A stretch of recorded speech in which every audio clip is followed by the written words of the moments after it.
Assalamualaikum warahmatullahi wabarakatuh. Selamat siang, Shalom, Om Swastiastu, berkah dalam, salam kebajikan, selamat siang, salam sejahtera bagi kita semua. Sebelumnya, perkenalkan nama saya Dava Gilang Swadharma, bisa dipanggil Gilang, dan teman saya Kalista Artanti Anastasia. Kami dari kelompok 8, Prodi S1 Pendidikan Administrasi Perkantoran, offering L. Pada saat ini, kami akan menjelaskan mengenai transformasi kearsipan digital yang tercantum dalam subbab pada mata kuliah Manajemen Kearsipan Modern. Adapun pokok-pokok pembahasan yang akan kita bahas, yang pertama adalah penjelasan singkat mengenai kearsipan digital, kearsipan konvensional. Kemudian yang kedua ada tahapan transformasi dari arsip konvensional ke arsip digital. Kemudian yang ketiga pengertian kearsipan digital. Yang keempat alat dan media. Dan yang kelima adalah studi kasus. Pembahasan yang pertama mengenai proses transformasi kearsipan konvensional ke digital. Nah, proses perubahan kearsipan konvensional ke digital dengan cara mengonversi dokumen fisik menjadi format digital. Tujuannya akan mempermudah pengelolaan penyimpanan dan dapat diakses melalui perangkat elektronik. Proses ini melibatkan berbagai tahapan teknis untuk meningkatkan efisiensi, keamanan, serta aksesibilitas arsip dalam jangka panjang. Kemudian, adapun tahapan transformasi dari kearsipan konvensional ke kearsipan digital. Yang pertama adalah tahap pemilihan. Nah, tahap pemilihan ini berarti memilih jenis dokumen yang akan didigitalisasi. Pastikan dokumen fisik tidak rusak dan masih bisa terbaca. Kemudian, dokumen yang bisa digitalkan merupakan dokumen yang memiliki nilai sejarah, administrasi tinggi, kemudian serta arsip yang sering diakses sehari-hari. Kemudian yang kedua setelah melakukan tahapan pemilihan yaitu scanning dokumen. Nah, pada tahapan scanning dokumen ini, arsip fisik dipindai menggunakan perangkat scanner khusus. Proses ini biasanya menggunakan sebuah peralatan kantor yang disebut dengan scanner. Proses ini juga mengubah teks dalam dokumen menjadi format yang berupa PDF biasanya, yang berupa gambar digital berkualitas tinggi. Kemudian yang ketiga ada pengelompokan file digital. Nah, setelah proses pemilihan selesai, file digital diberi nama dan dikelompokkan dengan baik berdasarkan jenis dokumen, tanggal atau nomor referensi. Penamaan file harus konsisten agar mempermudah dalam pengelolaan dan pencarian di kemudian hari.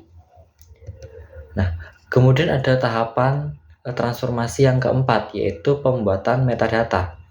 Penambahan metadata dapat memberikan informasi tambahan pada setiap dokumen. Metadata ini sangat penting karena mempercepat pencarian arsip digital secara efektif dan efisien. Kemudian yang kelima ada organisasi dan klasifikasi, membuat struktur folder yang logis dan mudah dipahami atau mudah ditemui untuk menyimpan arsip digital.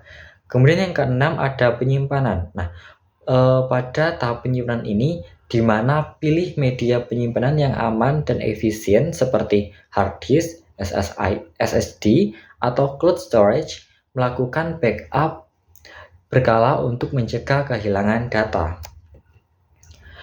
Jadi, apa sih transformasi digital itu? Nah, transformasi digital merupakan proses pengelolaan arsip atau dokumen mulai dari pembuatan, penyimpanan, pemeliharaan, hingga penghapusan atau penyimpanan permanen dalam bentuk digital. Penyimpanan arsip digital dapat disimpan melalui format dalam bentuk gambar, audio, atau video yang lebih efisien dan mudah diakses secara elektronik. Transformasi ini merupakan bagian integral dan pada era digital yang kita jalani saat ini, menawarkan berbagai keuntungan dibandingkan dengan menggunakan kearsipan konvensional. Nah, adapun alat dan media yang digunakan, yang pertama adalah ada hardware atau perangkat keras seperti komputer, scanner, kemudian perangkat penyimpan eksternal, scanner yang sudah saya jelaskan, saya singgung di awal tadi. kemudian ada jaringan dan infrastruktur internet, dan ada yang lain lagi sesuai dengan kebutuhan setiap kantor. Dan yang kedua ada media penyimpanan digital. Di sini ada cloud storage, kemudian ada magnetic tapes, optical media, dan yang ketiga ada perangkat lunak atau software. Di sini ada document management system, digital archive software, record management software. Yang keempat ada format digital file. Di sini ada PDF yang sudah saya singgung tadi, kemudian ada JPEG, PNG, CSV atau Excel atau XLSV, kemudian ada MP4, MP3, zip, RAR, XML, Extendable Markup Language. Kemudian juga ada metadata management tools. Metadata ini memiliki peran penting dalam pengelolaan arsip digital karena mempermudah proses pencarian, pemantauan perubahan, serta menjamin keamanan dan aksesibilitas arsip untuk jangka panjang. Selanjutnya, mengenai studi kasus penerapan transformasi digital ini akan dijelaskan oleh rekan saya, Kalista Artanti Anastasia. Untuk teman saya, dipersilahkan. Baik, sekarang kita akan masuk ke studi kasus mengenai transformasi digital di SMAN 1 Tekangon, di mana kita akan melihat bagaimana penerapan teknologi digital membantu dalam sistem kearsipan dan manajemen sekolah.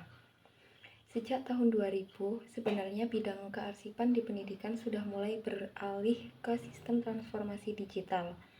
Artinya, banyak data yang mulai mendokumentasikan dalam bentuk digital seperti pencatatan siswa masuk, siswa keluar, mutasi guru, dan berbagai dokumen sekolah lain, termasuk inventaris serta dokumen sarana prasarana sekolah.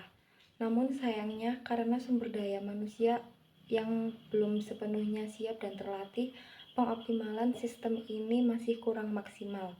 Dengan kata lain, walaupun teknologi sudah mulai diterapkan, efektivitasnya belum mencapai potensi penuh karena keterbatasan keterampilan sumber daya manusia dalam mengelola teknologi ini. Dari diagram kuesioner pada presentasi transformasi digital di SMAN 1 Tekangon, bisa dilihat bahwa penggunaan beberapa peralatan kearsipan berdasarkan hasil survei dari dua kelompok, yaitu tenaga kependidikan yang berwarna hijau dan pendidik dan yang berwarna kuning. Jadi mulai dari arsip digital, yaitu tenaga kependidikan menggunakan arsip digital dengan frekuensi 5 kali, sedangkan tenaga pendidik menggunakan 3,7 kali. Hal ini menunjukkan bahwa tenaga kependidikan lebih aktif dalam memanfaatkan arsip digital dibandingkan dengan tenaga pendidik. Kemudian lemari arsip. Kedua kelompok memiliki tingkat penggunaan lemari arsip yang rendah, yaitu 1,5 kali untuk tenaga kependidikan dan 2 kali untuk tenaga pendidik. Diagram ini menjelaskan bahwa lemari arsip masih digunakan meskipun tidak sebanyak arsip digital. Kemudian rak arsip digunakan lebih rendah dengan frekuensi 0,7 kali oleh tenaga kependidikan dan 2 kali oleh tenaga pendidik. Hal ini menunjukkan bahwa rak arsip memiliki peran yang lebih kecil dalam sistem pengarsipan saat ini. Kemudian warkat arsip atau dokumen fisik masih cukup sering digunakan dengan angka 5 kali untuk tenaga kependidikan dan 3,7 kali untuk tenaga pendidik. Penggunaan yang cukup tinggi menunjukkan bahwa dokumen fisik tetap penting dalam proses pengarsipan di sekolah ini. Berdasarkan tabel tersebut menunjukkan bahwa sistem pelaksanaan transformasi digitalisasi arsip sudah sering digunakan oleh tenaga pendidik dan kependidikan. Dalam slide ini terdapat skema alur pada sistem kearsipan di SMAN 1 Takengon serta dampak positif dari transformasi digital yang diterapkan. Yang pertama adalah penerimaan surat masuk. Setiap surat atau dokumen masuk akan diterima untuk diproses, kemudian dilanjutkan ke pengecekan surat masuk. Surat-surat ini diperiksa untuk memastikan kelengkapannya dan ketepatan data yang dibutuhkan. Kemudian dilanjut ke diterima kepala sekolah, yaitu proses setelah pengecekan, surat diteruskan kepada kepala sekolah untuk disetujui atau ditindaklanjuti. Kemudian dilanjut ke pembuatan nomor. Setelah persetujuan dari kepala sekolah, setiap dokumen diberikan nomor atau kode arsip. Kemudian proses data diolah. Data dalam dokumen tersebut diolah untuk keperluan kearsipan atau pengolahan informasi, lalu menjadikan soft copy dan hard copy, yaitu dalam artian dokumen diubah menjadi format digital atau soft copy dan disimpan sebagai salinan fisik atau yang disebut dengan hard copy jika diperlukan.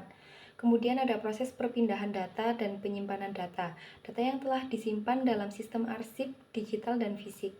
Kemudian ada alokasi data ke lemari arsip, yaitu salinan fisik atau digital dialokasikan ke lemari arsip yang sesuai untuk memudahkan pencarian kembali. Kemudian ada dampak positif yang diberikan transformasi digital pada sistem kearsipan, yaitu ada 3, yaitu meningkatkan kinerja sekolah dalam memberikan pelayanan kearsipan. Yang kedua, membentuk sistem pengelolaan kearsipan efektif dan efisien. Dan yang ketiga, terjaganya keamanan arsip tersebut.